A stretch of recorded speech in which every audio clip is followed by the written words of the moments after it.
Hey, what up, man? This is Daniel Nejo. A beautiful day today. The sun is out. Having an amazing time. About to get some work done, but I said to myself, how about I take some time out of my day to create this video because I know it's going to add so much value to you. So today, I want to talk about how to basically charge better fees and higher fees as a freelancer, as an entrepreneur, and how to feel confident when you're charging higher and better fees. The thing is, a lot of freelancers and entrepreneurs always have a problem of charging and making money with their skill.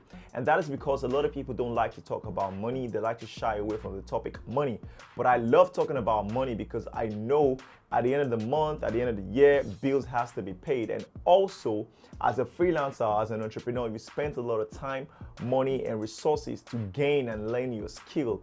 It only makes sense for you to be able to make a living or make money with your skill or your product or your service. So that is why the mission and the punchline of the presidential also is to always ensure that I shove out content that enlightens the average entrepreneur and freelancer on how to charge better fees and make a living with their skill. So that is what you're going to learn at the end of this video. You're going to learn how to charge better fees and feel confident charging better fees. Now, story time. Months ago, I was in Nigeria, so I decided to have a meeting with a friend of mine. Her name is Joy. Amazing girl. She's into IT and tech. We served and we did the NYC in the same state, Osun State, and we served in the same school, Shogbo. Great girl. She's into tech. I think you guys should definitely check out her content and the things that she does. Why I admire her a lot is because she's not only a lady in tech, but also she inspires and coaches and mentors other, entrepreneurs as well, and other female entrepreneurs as well. And that is something that might be lacking in Nigeria. And that is something that she is, doing that I think is very, very, very great. So I decided to have a sit down with her because I know Joy is very intelligent and it will be a great meeting to bounce ideas off each other. So we decided to meet up at I think Sweet Sensation or KFC at Ikeja City Mall to have the meeting or the sit down. So whilst we were talking and probably drinking Pepsi or Coke or shoving meat pie down our throats and everything, we were talking about IT, tech, web, and social media and all these things. And the lady was sitting down very close to us, right? So the lady overheard what we were talking about. So she then jumped into the conversation. She jumped into it and said, well, I have a business as well, man.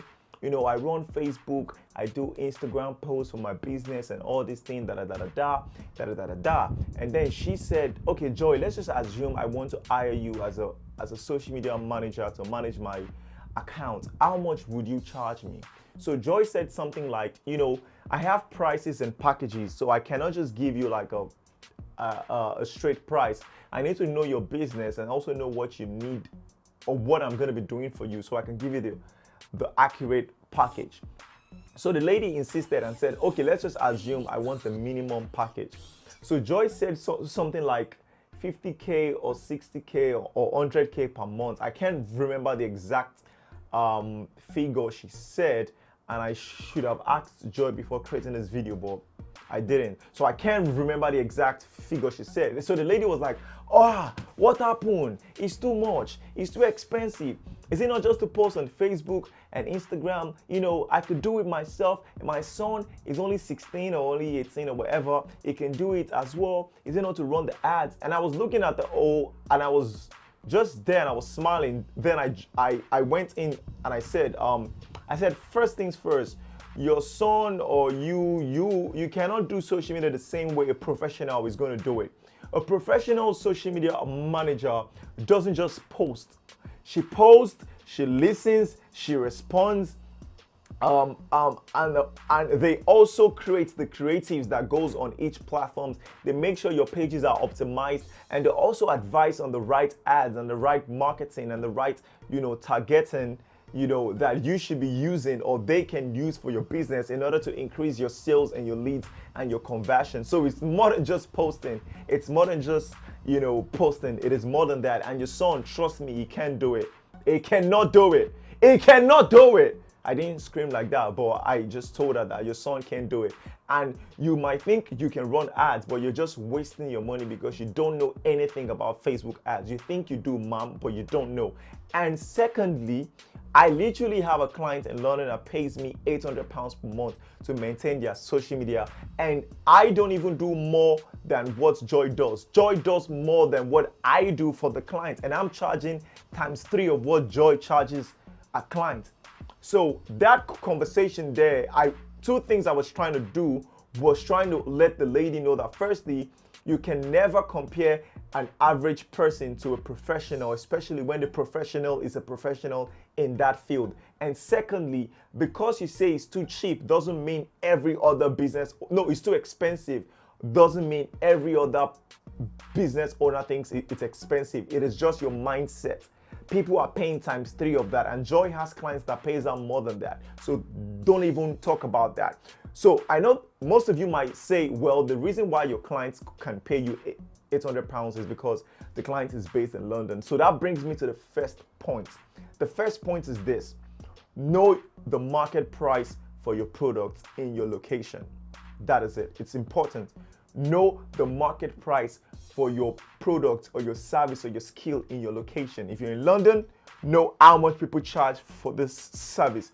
If you are in Ilorin, Ibadan, Lagos, Accra, know the amount that people charge for your service in that location. So that way, when you tell a client to pay you X amount, you're coming from a point of confidence because you know this is what the average business pays for this, and this is what other freelancers, entrepreneurs, and even companies charge for these. So that way, you're not coming like, oh my God, is it too expensive? Is it too low? No, you're coming from a confidence perspective that this is what people actually charge and pay for this. So don't just, and another thing to do is this, a smart thing to do is to then either slightly lower your price than the average market price or make it higher slightly. For example, in London, people charge over £1,000 per month to maintain social media.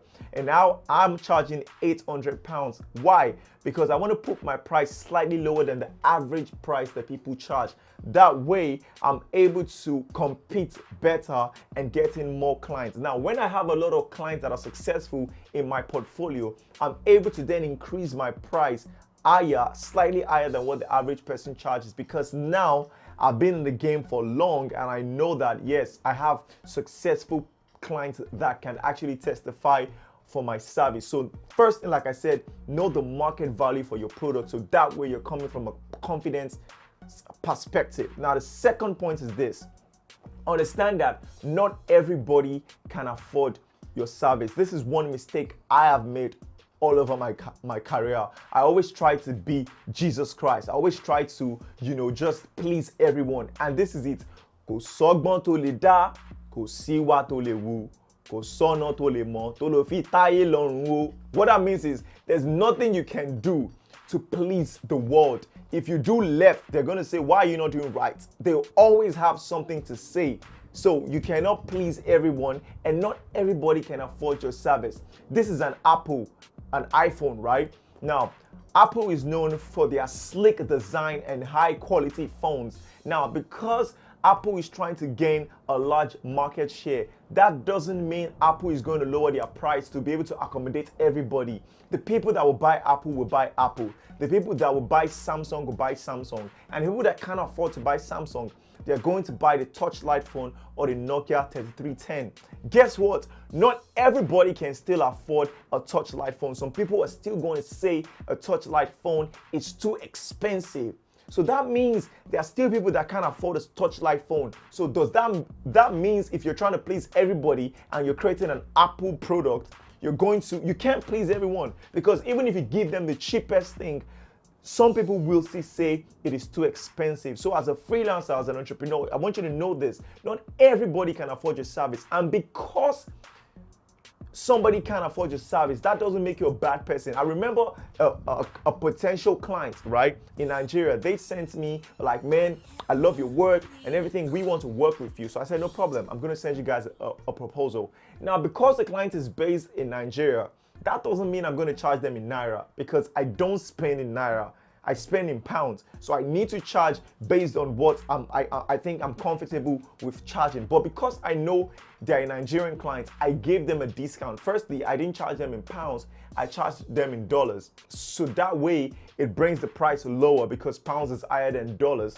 And secondly, I gave them a discount as well because I know they're a Nigerian business. Even though I did all that, the client still came back to me and said it is too expensive and that they thought that I'm a hustler and I love helping people. Why am I charging such a fee? I'm like, wait, I don't understand. Are you trying to guilt trip me? You're telling me because I'm a hustler and I said I like to help people, that means I should be charging you £1 for your site because I like helping people. Don't do that. So I told him, no problem. If you can afford it, great. Get other people in Nigeria that can afford it. I've been able to learn that not everybody can afford your service, and the wrong thing to do is try to please people. If this was me about a year or 2 years ago, I would have been like, oh my God, okay, how much can you pay? You can only pay 2 naira. Okay, I will charge you 2 naira. No, now I know the value of my product and I know the value of my service, and I know that, people are paying me more than that, and I've already tried. I've given you massive discounts. If you can't still afford that, it's not on me, it's on you. So the second punchline, like I said, is to understand that you are not Jesus Christ. Not everybody can afford your service, and not everybody will like you or will be able to buy your service. The third thing is this: you need to own your skills. What that means is, I see a lot of people, because I train and I coach other people that wants to be creative designers, right? I see a lot of them always say, I don't have clients, I'm not getting clients and everything. And then I'm like, okay guys, show me some of the things you've done. These guys are not able to show me at least 2 or 3 sites that they've done. And now I don't mean show me sites you've done for clients, because you are new, you're trying to get clients, you might not be able to get clients. But when I was starting out and I knew that I don't have any clients, what I was doing was I was creating demo websites for imaginary clients. So that way, when I get a client that comes to me and tells me, I think the light is a little bit off. Okay, it's back now. So when I have a client that tells me that can you show me some of the things that you've done, I wouldn't be like, oh my God, I don't have things to show. I'm able to show them things that I've done for my imaginary clients, so they can see that because I'm new doesn't mean I don't have the skills. I have the skill, but I'm just new in the game. So I'm able to show them that. So own your skills and make sure you have a solid skill. Don't just be somebody that learned something today and the next day or 2 days later, you're already crying like, I thought immediately I learned this thing, I'll be able to get clients. No, you need to own your freaking skills. You need to own your skills and make sure you hone it and you know your skills, and you also so that when the client comes, you're able to deliver instantly. You're able to just get them the job done instantly. Don't be somebody that is so concerned about the client that you forget that the first thing I gotta do is actually make sure that I'm perfect in my skill. Not perfect though, but you actually know your skill properly. And the fourth thing, I wrote it down here, is have multiple related skills. What this means is this: if you're a website designer, make sure you don't just stick to web design. Learn other things that are related, so that way you can have multiple streams of income. The fastest way to go broke is to have one source of income. Don't just be a guy that knows web design. Learn graphic design as well, so that way you can bring in clients that want graphic design and then upsell them your web design skills. Now, for example, I do web design, I do graphic design, I do social media, I do blogs, I do vlogs, I write content, I write ebooks, I do videos editing, I do so many things, so that way I'm not just relying on one source of income. So as a freelancer, another way to start charging better fees and becoming confident in your fees is to make sure you have multiple skills. So that way, if you get a client that wants one thing, you're able to show them other things that you can do. That time, immediately you show them that, your value increases, because they're like, oh my God, this guy is not just a guy that does cards and flyers, or this guy can actually create a website for us. Oh, this guy can actually create a video for us. This guy can actually edit. This guy can do so many things. Your value increases and you're able to charge premium. My screen just went off. And you're able to charge premium. That's the fourth thing. So learn multiple skills. And the fifth thing is this. This is so important. You need to believe in the value that you bring, and believe in yourself, believe in your skill, believe in your service. This is so important. The only way that you're able to charge better fees is when you actually believe in what you're providing and you know the value that it brings. For example, if you're a website designer, you're not just designing a website for a client, you're actually giving them an online presence, and in turn, you're giving them a new shop that doesn't ever close. Their new shop is always online, it's always open 24/7. They're always able to get found through their website and always able to get, inquiries from their website. Their real life shops and offices, they might close by 5 p.m., but your website that you create for them is always online. So when you start thinking about it, this is not just a website, this is an extension of the business online. So that way, when you're about to charge, you know that I am actually giving you guys a brand new online presence, and this is something that is going to set you apart from your competition. And guess what? I'm actually helping you guys manage your social media, and this way your company looks and feels like a customer-centric company, and I'm able to bring in clients with your social media. If you're doing whatever you're doing, you always have to see the value. Don't just see it as a skill. You might see it as, it's not just graphics or just web. You might see it as that, but to the business, it is something huge. You always want to multiply the value of what you're bringing. Let them know this stuff is actually valuable because it is. So you want to know and you want to value what you bring to the table, and you want to believe in yourself so much, and believe in your product and your service. That way you're able to feel confident whenever you charge. Now, all these things I said, I just hope you found some value in it. And all these things I said just came out of the top of my head.